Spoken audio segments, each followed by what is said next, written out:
where we have no body and no mind. And because we're in material consciousness, we're conditioned by material nature and time, then it's just like a long dreamless sleep during which we cannot understand how much time is passing. And then in the beginning of Brahma's day, again, all the living beings wake up and resume their activities according to their karma. So that's Lord Brahma's position. And yet, when he sees Krishna incarnating on this earth approximately 5,000 years ago, he couldn't understand that Krishna is the Supreme Personality of Godhead, because Krishna appeared just like an ordinary cowherd boy. But when Lord Brahma came and tested Krishna, he stole all of Krishna's calves and cowherd boyfriends, and he put them in some mystic place that he has, and they were like in suspended animation. And then Krishna expanded himself immediately as perfect copies of all of these calves and cowherd boys. And Brahma went away for a moment and came back. And of course, one moment of Brahma, because his day is so long, one moment of his is like a whole year of earth time. So for 1 year continuously, Lord Krishna expanded himself in all these forms identical to his friends and calves, and their temperaments, their activities, their relationships, and everything were maintained without a break during this entire time. And of course, Krishna has thousands and thousands of calves and thousands of cowherd boyfriends and so on. So they were all manifested during this time effortlessly by Krishna. And he continued his pastimes just as they were. And then when Brahma came back after 1 year of earth time, or one moment of his time, he saw everything just as it was before. And he said, wait a minute, didn't I take all those cows and hey, something's going on here. So he approached Lord Krishna, and he said, oh, I'm so sorry. I thought that you were just an ordinary boy, and I was mistaken. I couldn't understand your actual potency. So when Lord Brahma was watching, Krishna transformed all of the cows and calves and cowherd boys that he had expanded as into Vishnu forms, with 4 arms and golden helmets and jeweled garments, and from their feet to their heads covered with buds of tulsi, which are offered to Lord Vishnu and as devotional service. And then he had all the Brahmas and all the Shivas from all the different universes come and pay their obeisances at the feet of all these Vishnu forms. And Lord Brahma, it's stated in the Shastra that Lord Brahma felt like a rabbit among elephants.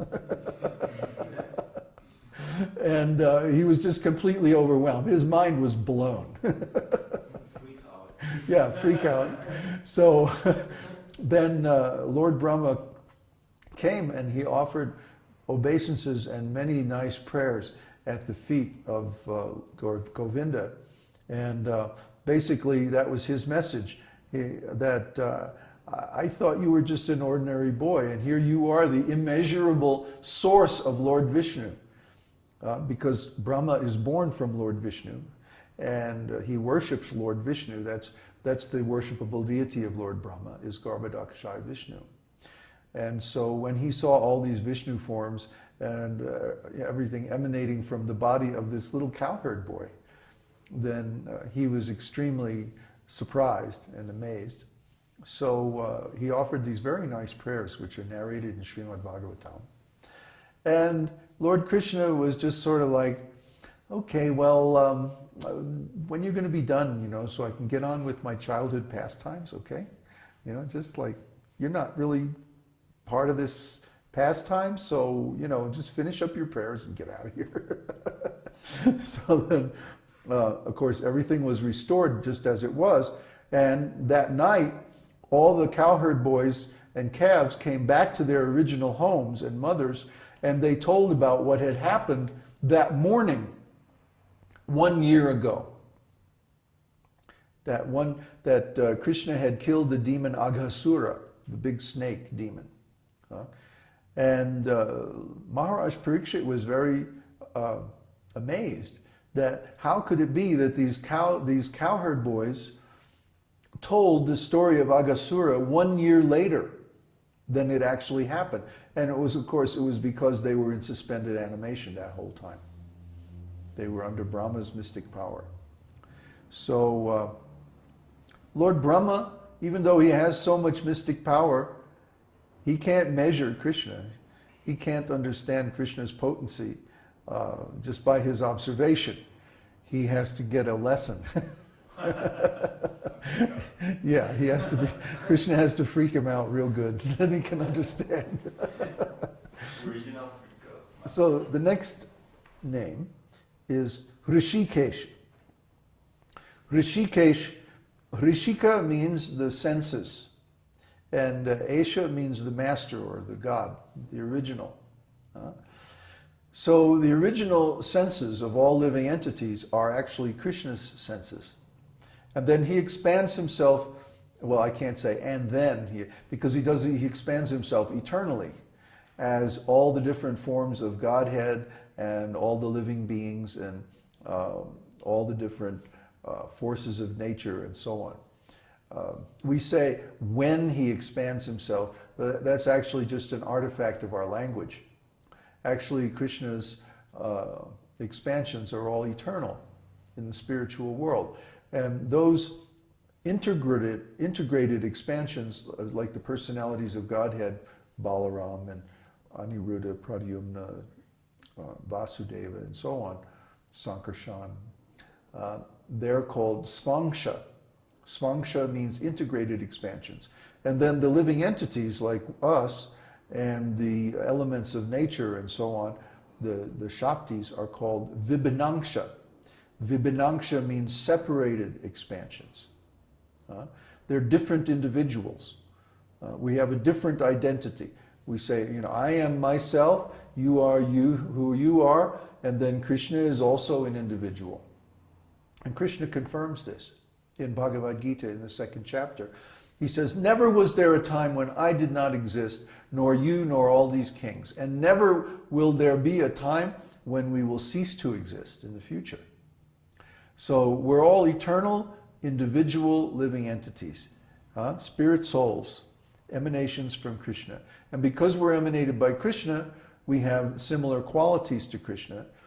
Just like the sunshine is emanated by the sun, and therefore it has similar qualities to the sun itself.